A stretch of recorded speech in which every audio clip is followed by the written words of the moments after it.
Bismillahirrahmanirrahim. Assalamualaikum warahmatullahi wabarakatuh. Selamat pagi semuanya. Semoga kita senantiasa diberikan kesehatan dan keselamatan oleh Allah Subhanahu wa taala.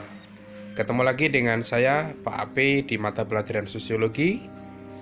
Ya, meskipun kita belum bisa bertatap muka secara langsung, namun melalui forum ini semoga bisa membantu kalian untuk belajar memahami tentang teori-teori perubahan sosial yang merupakan salah satu bagian dari materi perubahan sosial di kelas 12 semester 1. Ya, silahkan perhatikan. Oke, semangat belajar guys. Sukses selalu untuk kita semua.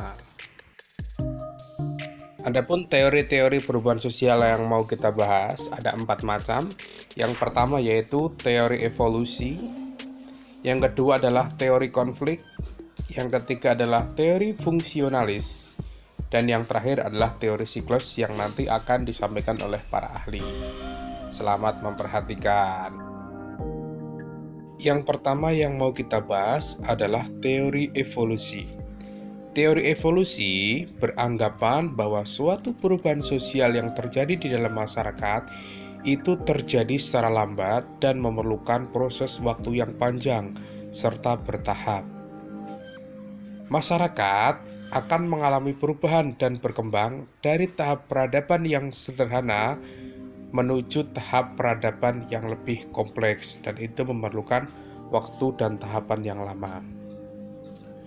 Nah, 3 kategori dari teori evolusi perubahan sosial yang mau kita bahas hari ini adalah yang disampaikan oleh Alex Inkeles. Ya, Alex Inkeles membagi 3 teori evolusi ke dalam 3 macam. Yang pertama teori evolusi unilinear, yang kedua teori evolusi universal, yang terakhir yaitu teori evolusi multilinear. Yang pertama yang mau kita bahas adalah teori evolusi unilinear. Pandangan teori unilinear mengasumsikan bahwa semua perubahan sosial di masyarakat mengikuti jalur evolusi yang sama ya. Jadi mengikuti jalur evolusi yang sama, yaitu berasal dari bentuk yang paling sederhana ke bentuk yang lebih kompleks atau sempurna.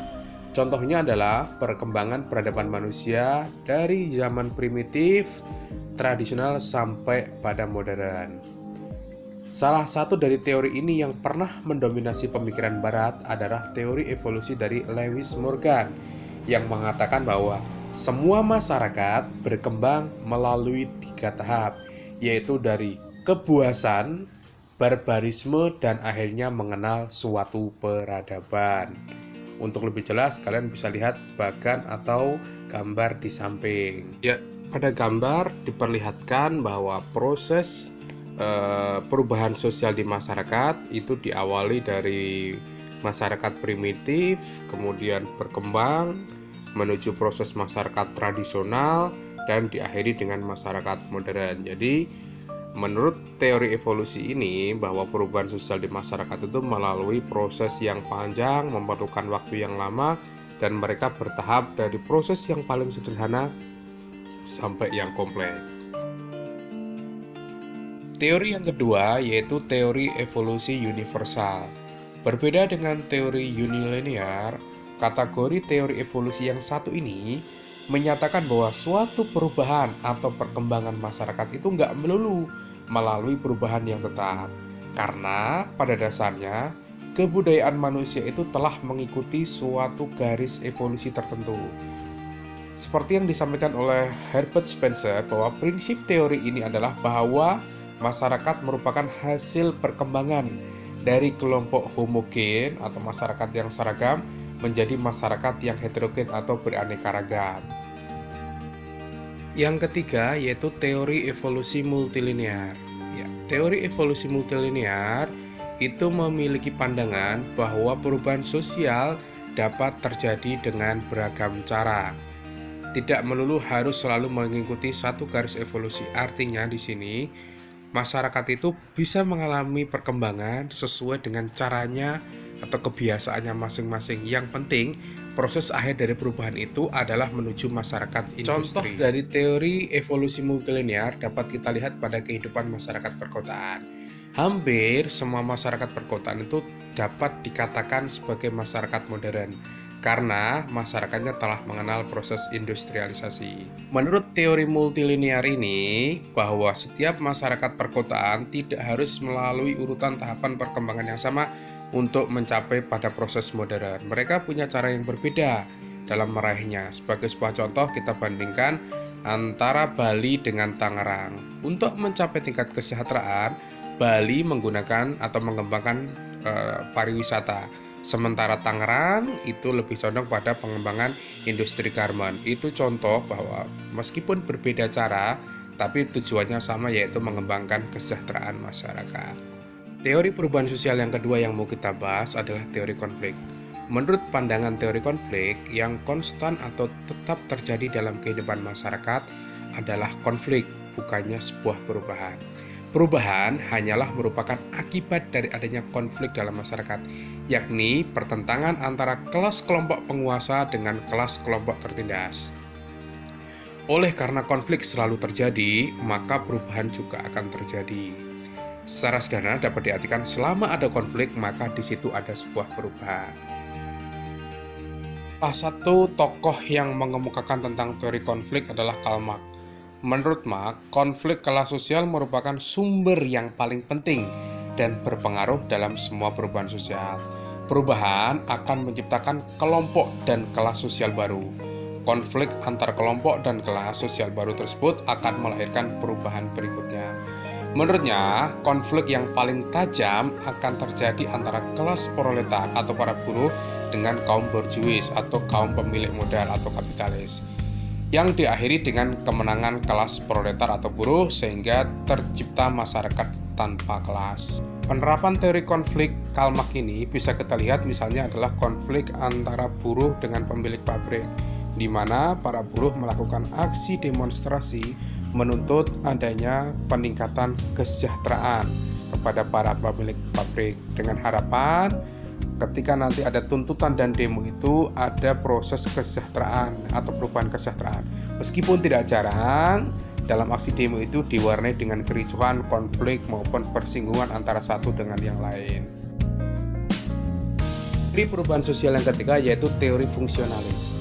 Penganut teori ini memandang bahwa setiap elemen masyarakat memberikan fungsi terhadap elemen masyarakat yang lain atau saling terkait antara satu dengan yang lain. Perubahan yang muncul di satu bagian masyarakat akan menimbulkan perubahan pada bagian yang lain pula.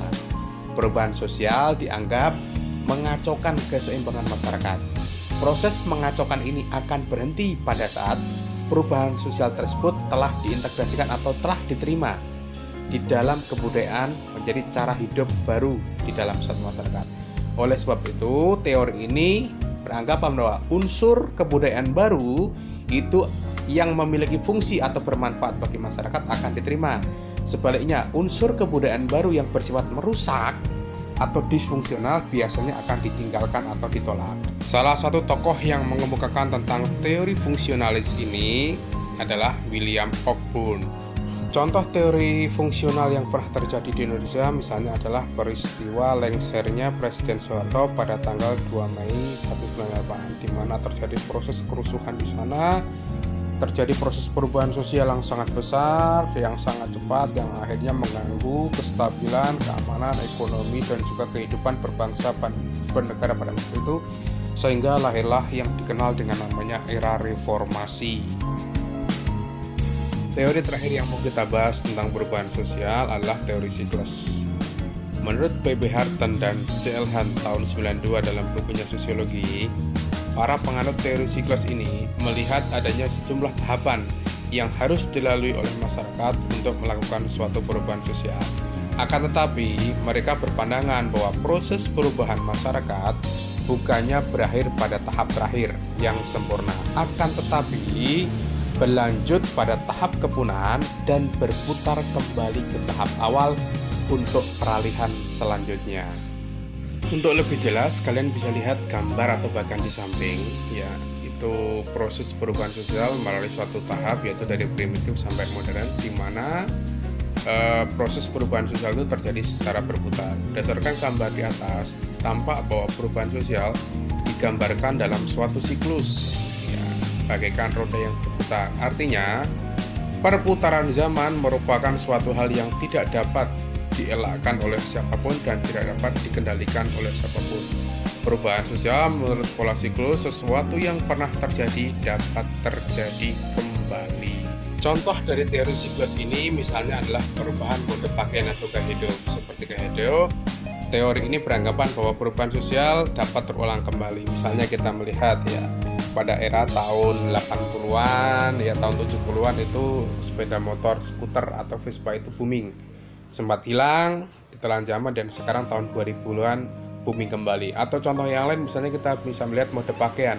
Dulu celana Tudray itu sempat hits tahun 70-an dan sekarang mulai menggeliat lagi. Itu contoh dari perubahan sosial menurut pandangan teori siklus. Ya, teori siklus ini dikemukakan oleh beberapa tokoh. Yang pertama misalnya kita lihat yaitu menurut pandangan dari Oswald Spengler. Spengler mengatakan bahwa setiap peradaban besar mengalami proses pertahapan dari mulai kelahiran, pertumbuhan, dan keruntuhan. Salah satu buku yang sangat terkenal yang bercerita tentang teori siklus ini misalnya adalah bukunya, yaitu judulnya adalah The Decline of the West atau keruntuhan dari dunia barat. Tokoh kedua yang menyampaikan pandangannya tentang teori siklus yaitu Petrin Sorokin, seorang sosiolog Rusia. Beliau berpandangan bahwa semua peradaban besar di dunia berada dalam siklus 3 sistem kebudayaan yang berputar tanpa akhir atau berulang-ulang, yang meliputi yaitu kebudayaan ideasional, kemudian kebudayaan idealistis, dan kebudayaan sensasi. Ya, tokoh ketiga yang mengungkapkan pandangan tentang teori siklus adalah Arnold Toynbee. Ya, menurutnya bahwa peradaban besar di dunia itu berada dalam sebuah siklus, yaitu ada kelahiran, pertumbuhan, keruntuhan, dan kematian. Ya. Jadi tidak melulu harus selalu ke atas, tapi ada juga proses bertumbuh dan akhirnya mati atau punah. Menurutnya, peradaban besar muncul untuk menjawab tantangan tertentu, tetapi semuanya telah punah, kecuali peradaban barat yang dewasa ini juga telah beralih menuju tahap kepunahan. Artinya barat saja yang pada waktu itu sempat jaya akhirnya punah, akan menuju pada tahap kepunahan. Ya seperti kita lihat sekarang di barat itu terjadi yang namanya rasisme, kemudian proses kemiskinan, kejahatan, terorisme. Di sini dimungkinkan bahwa sesuatu peradaban yang besar saja itu bisa mengalami kematian atau kepunahan. Contoh yang paling nyata misalnya adalah hilangnya atau runtuhnya kejayaan Uni Soviet. Tokoh terakhir yang mengemukakan pandangannya tentang teori siklus adalah Ibnu Khaldun. Menurut Khaldun, teori siklus membangun asumsi bahwa perubahan di dunia ini berjalan melingkar, lahir, tumbuh, dewasa, stagnan, menurun, dan mati. Bahwa di dunia ini tidak ada yang baru, yang ada adalah pengulangan-pengulangan. Sama dengan teori-teori siklus yang tadi sudah dibahas. Intinya bahwa sesuatu yang pernah terjadi dimungkinkan akan terjadi kembali atau hilang atau punah.